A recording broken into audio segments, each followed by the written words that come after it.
BNN Kota Depok ini kapan sih Pak berdirinya? Baru berdiri, persisnya saya dilantik 6 Oktober 2011. Banyak bacalek-bacalek DPRD ini yang tereliminasi akibat tidak memenuhi persyaratan yang sudah ditentukan. Itu adalah partai politik. Ya. Maka KPU selama ini tidak berkomunikasi langsung dengan bacalek.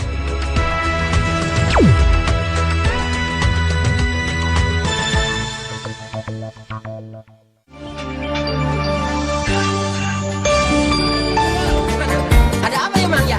Daripada kita ngomongin yang kagak ada, iya, kita nonton TV. Asik nih Mang, asik. Biarin saya kok. Emang kena? Itu tadi ngobrol gitu. Perasaan gua kena. Perasaan gua kagak. Biayanya laki kan tadi gua ngomongin meninggal. Matinya nggak sepira. Tertiban tongkat. Gua lo bohong banget, berdua sama mati. Dan udah dah. Nonton acara nasiulama.com.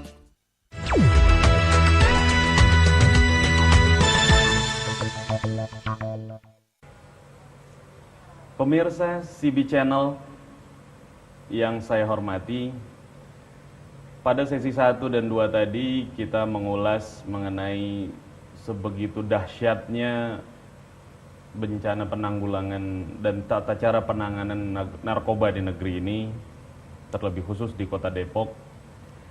Hadir bersama kita Kepala BNN Kota Depok, Pak Miral. Pak, saya masih ingin mengeksplor lebih jauh, memungkinkankah Indonesia menjadi negara yang bebas dari narkoba, Pak? Karena targetnya 2015 ke depan Indonesia harus bebas dari narkoba. Bagaimana penjelasannya, Pak? Ya, betul. Ini bilangin Pak Edi itu betul. Saya optimis ya, bahwa Indonesia bebas narkoba tahun 2015. Dan ini memang sudah menjadi kebijakan dan strategi nasional. Dituangkan dalam bentuk Instruksi Presiden nomor 12 tahun 2011, di mana Inpres itu menginstruksikan kepada seluruh menteri di kementerian, kemudian kepala lembaga non-kementerian, Panglima TNI, Kapolri, Jaksa Agung, Gubernur, Bupati, dan Wali Kota seluruh Indonesia untuk melakukan rencana aksi untuk mengimplementasikan Jakstranas 2015 Indonesia bebas narkoba itu. Nah, ketika kita melihat banyak pertanyaan memang di tengah masyarakat, apakah mungkin Indonesia tahun 2015 bebas narkoba? Ya, perlu saya sampaikan gambaran bahwa tahun 2015 Indonesia bebas narkoba itu bukan berarti pada tahun 2015 itu di Indonesia ini sudah tidak ada satu butir ekstraksi pun, tidak ada 1 gram sabu pun, atau tidak ada 1 on ganja pun di negeri ini. Bukan itu maksudnya. Ini adalah sebuah terminologi yang disusun oleh para pakar bekerjasama dengan BNN. Baseline-nya adalah hasil penelitian pada tahun 2008. Nah, hasil penelitian tahun 2008 BNN dan Puslikes UI mendapatkan angka-angka itu. Dari angka-angka itu maka disusunlah proyeksi prevalensi pada tahun-tahun berikutnya. Nah, termasuk 2015 itu. Nah, tahun 2015 itu dari proyeksi prevalensi angka yang disusun itu angkanya didapatkan ada 3,5% dari warga negara ini. Kalau dia lebih dari 3,5% itu maka gagal. Tapi kalau dia kurang dari 3,5% itu dinyatakan drug free. Karena memang betul, PBB sudah mendeklarasi bahwa penyalahgunaan narkoba di dunia ini tidak mungkin bisa dihapuskan. Namun hanya bisa untuk melakukan menekan supaya tidak semakin pesat laju perkembangannya, pertumbuhannya. Termasuk juga berarti di Indonesia menghadapi hal demikian. Bagaimana kita menekan laju perkembangan penyalahgunaan narkoba di negeri ini tidak semakin dahsyat. Ya. Jadi seperti itu pemahamannya. Kalau target kita 2015 Indonesia bisa drug free, sejauh mana kesiapan aparat penegak hukumnya, Pak? Artinya ini kalau tidak ada penanganan yang secara seksama dan terstruktur dengan rapi, pastinya penyalahgunaan narkoba ini akan semakin marak di waktu-waktu yang akan datang. Sejauh mana kesiapan aparatur penegak hukum kita, Pak? Kalau kita melihat kepada tugas dan fungsi yang saya sampaikan ada 4 itu tadi, maka penegakan hukum itu adalah bagian daripada upaya untuk membebaskan negeri ini dari penyalahgunaan narkoba. Ya. Nah, langkah yang paling tidak kalah pentingnya selain penegakan hukum itu adalah bagaimana upaya-upaya pencegahan, memberikan penyadaran, pemahaman pada segenap lapisan masyarakat tentang bahaya narkoba itu. Kemudian kita mampu merehabilitasi para pencandu dan pengguna yang sekarang ini sekitar 4,1 juta.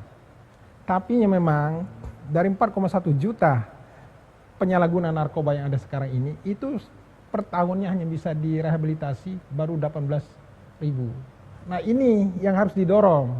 Selain upaya untuk memberikan pemahaman sosialisasi tentang bahaya narkoba ini, juga mendorong membangun panti-panti rehab. Sehingga para pencandu yang 4,1 nanti dimasukkan di panti-panti rehabilitasi sehingga mereka terbebas, tidak lagi menjadi pencandu dan pengguna. Kalau orang yang belum bersentuhan tidak mau karena bahayanya, kemudian pencandu dan pengguna terbebaskan, berhasil dibebaskan dari kecanduannya terhadap penyalahgunaan narkoba ini, ya sudah, upaya penegakan hukum itu tadi ya menjadi satu instrumen yang memang juga nanti tinggal melakukan upaya-upaya yang tegas terhadap para jaringan sindikat atau bandar narkoba ini. Sejauh mana kesiapan panti-panti rehabilitasi itu, Pak? Nah, ini yang memang sebenarnya panti-panti rehab ini bisa di masyarakat berperan aktif. Pemerintah daerah didorong untuk membangun panti-panti rehab ini. Sebenarnya panti-panti rehab ini selain yang disediakan oleh pemerintah harus didorong seluruh pemerintah daerah, termasuk juga berarti di Depok, ya harus membangun panti rehab ini atau memfungsikan rumah sakit yang ada untuk bisa juga digunakan tempat rehabilitasi para pecandu dan pengguna narkoba. Juga masyarakat silakan, mari kita sama-sama. Kan kita tidak ingin anak negeri, anak warga Depok ini menjadi orang-orang yang terjerat penyalahgunaan narkoba. Jangan sampai pengguna narkoba malah jadi caleg ya, Pak ya. Nah, karena ini salah satu persyaratan jadi calon anggota legislatif ini adalah tes bebas narkoba ini, Pak. Jangan sampai sudah ada di KPU. Sudah dilakukan oleh KPU. Baik. Para pemirsa CB Channel yang saya hormati, dahsyatnya penyalahgunaan narkoba ini adalah sebuah pertarungan bagi kita selaku anak bangsa untuk menatap masa depan kita. Artinya pemerintah tidak bisa berbuat sendiri. Artinya dibutuhkan kesungguhan oleh seluruh lapisan masyarakat untuk mengawal proses penyembuhan anak-anak bangsa kita yang sudah menembus angka 4,1 juta ya, Pak. Ini luar biasa. Panti rehabilitasi adalah sebuah tuntutan agar mereka-mereka yang sudah terjerumus ke dunia kelam ini dapat di-recovery dan bisa bersosialisasi kembali di tengah-tengah masyarakat. Setelah pesan-pesan berikut, kita akan lanjutkan diskusi yang semakin hangat ini.